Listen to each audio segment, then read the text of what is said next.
IRGC Iran సైన్యానికి మాత్రం యుద్ధం కావాలి.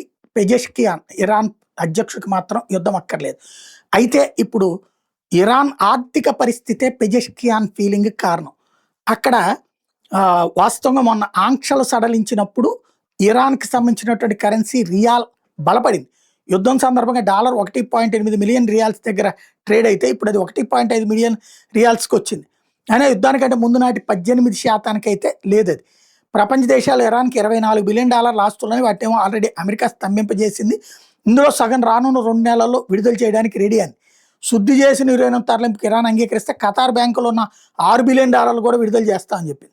ఇప్పుడు ఆ సంక్షోభాలని పరిష్కరించడానికి ఇష్టం లేదు ఇరాన్లో ఉన్న ఐఆర్జీసీకి. ఐఆర్జీసీ ఏం కావాలని కోరుతోంది?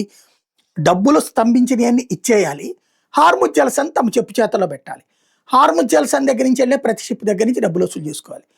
ఇక ఇవన్నీ లేకపోయినా పర్లేదన్న ధోరణిలో ఉంది ఐఆర్జీసీ.